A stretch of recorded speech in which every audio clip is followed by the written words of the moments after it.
The following is a fan-based discussion and is owned by Toei Inc. and Bandai. We claim no ownership to the shows we are discussing and is based on pure opinion.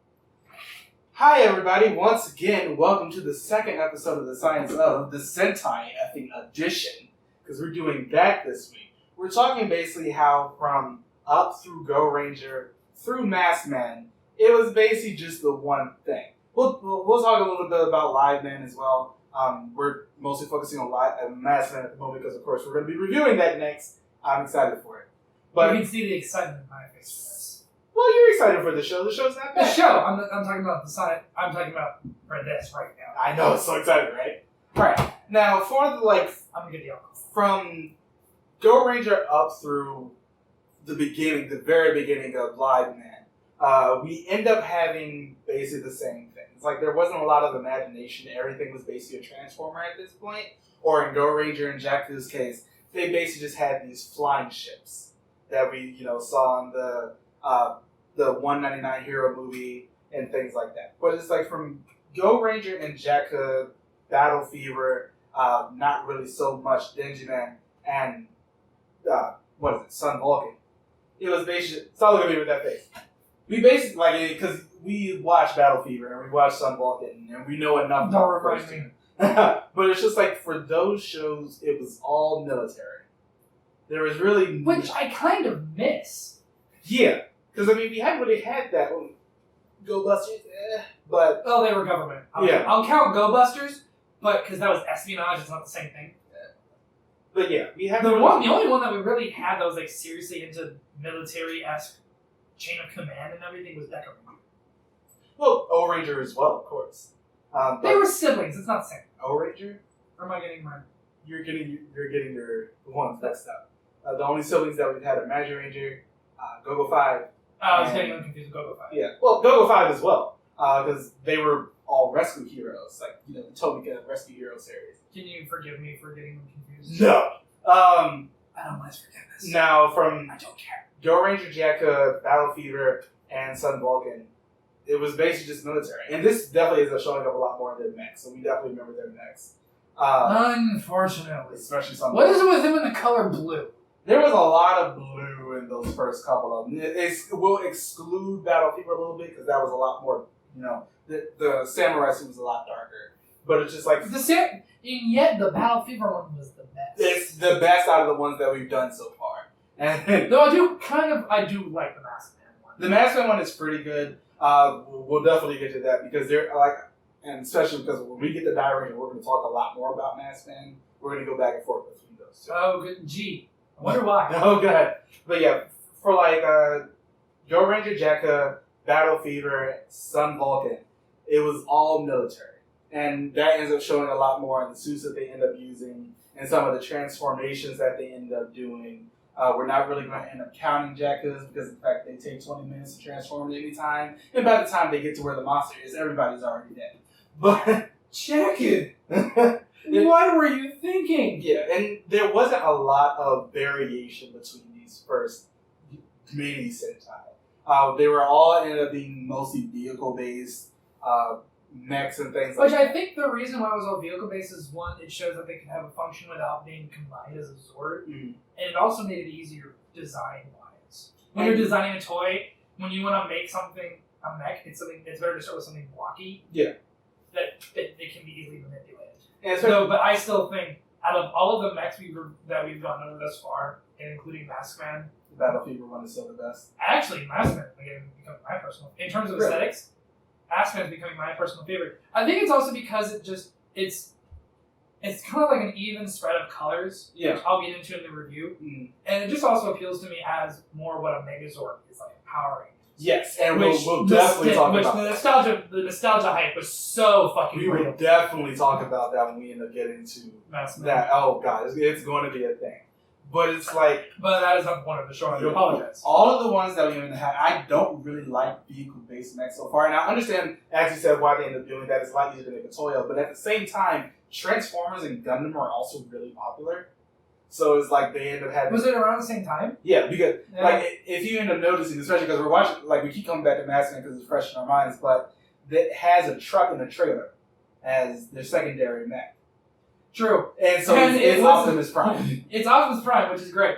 And what is the carrier called again in Maskman? Oh, I can't remember. It's some.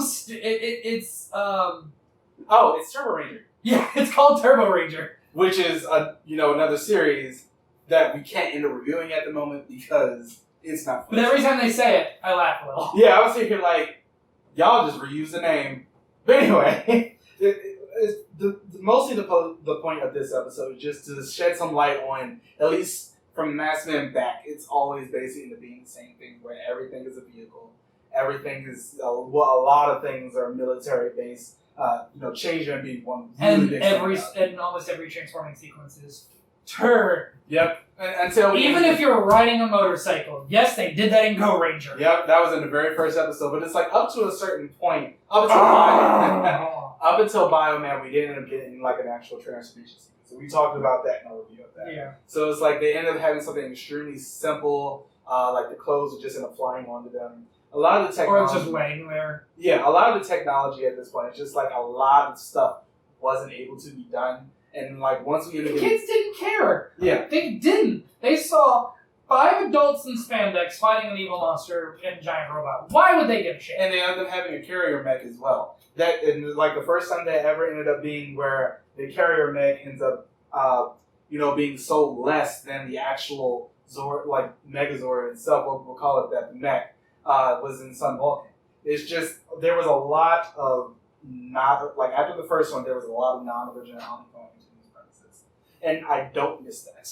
I'm happy that we've gotten some variation because up until, after Maskman, like Maskman, we got our first secondary mech, and Liveman, we got our first ones based on actual animals. We've had Sentai beforehand, like especially Changeman, where they end up having like Change Dragon and everything, but they still go riding around the vehicle. But it's like after we end up getting to Liveman, that's when they started to do a lot more. Another thing that you can analyze with Sentai is their weapons, with either team weapons like the Battle Fever and the batons of Deus Ex Machina-ness, or how they can transform into individual weapons randomly.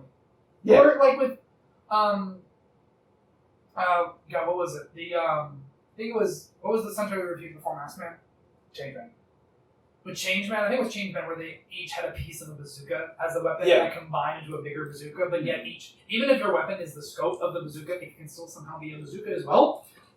Yeah. But there was a lot of things. It's like, this was very much so like a figuring out period for this show. Yeah. Especially because Maskman is number 11 in the actual form. This is like, right up until this point, we started to get a lot more things that, at least that came after. It was just a lot more change. What we're so used to now is like Voltron, where it's something like animal or that. The 5-piece mech coming into one thing. Yeah, it's just. That's what we're so used to now. And even when we get something like that, like with Go Busters, it doesn't always work. Yeah. I mean, that mech did not work.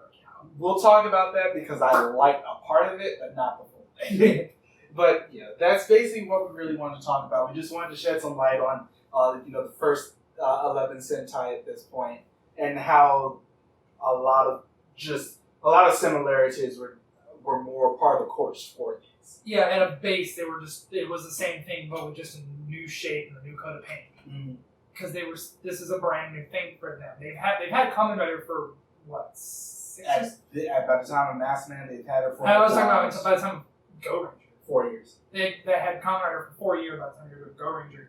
So they had an idea, but they were so used to a bike, a car, with Kamen Rider because it's easier to just buy a bike and paint it, as opposed to buy a bike and add on to it. Yeah. Or in like the case of both Gorenger and Jacka, where they just had airplanes. It was just, those two, and that was it. Yeah, and then as opposed to, so we have a car, we have a jet, just like with Maskman, we have a tank, we have a car, a tank with drills, a jet, another jet, and a helicopter. Yep. Let's make that into a robot. Mm-hmm. And I love, because I think at this point, Transformers ends up having a lot of things to do with Sentai because of how popular it got. So a lot of things ended up changing the more that show went on as well. And I think at this point we started to get those more combination mechs in action. God, is that the toy? Yeah. for Maskman. The toy was not impressive. It looks awful. Yep. But it's like, as Transformers went along, like, they started adding mechs. Like, Optimus Prime was able to... Optimus Prime was able to make an appearance in Sentai. Yeah, Optimus Prime wasn't able to... I don't think this started to happen until more into the 90s, where he started to be able to combine with things. But it really didn't start until Gorenger. Yeah, it's like that... With Gorenger, we'll definitely be getting to that, because I believe we'll be doing that one in September. There are just a lot of things that ended up changing. The farther that we went along, the more things that ended up happening at the same time. And I love just, as you said, watching these shows in order. It's great to see that growth keep happening. And it's great to see that growth, but it's also painful to have to go back. Yeah. And, well, we're done with, like, after Maskman, it's like that's when we really get to that much more, well, really after Changeman, we start to get to that much more modern age of Sentai. Where it's like from then to about, Gorenger, there were a lot more things that end up happening in those shows, and I'm happy that we're getting to that now. Yeah. But yeah, that's episode 2 of the Science of. Please go down below into our info section and go visit our Facebook page and our website, and in our comment section, just let us know what you think. And always like and subscribe our videos. We really appreciate all the support we've been getting. Mm-hmm. Please tune in next weekend for our review of Maskman. Yep. And we'll be uploading other episodes of Who Would Win, other episodes of Science Up. We're also still trying to figure out some new show ideas for you as well. Mm-hmm. But always, please keep tuning in. We really appreciate it.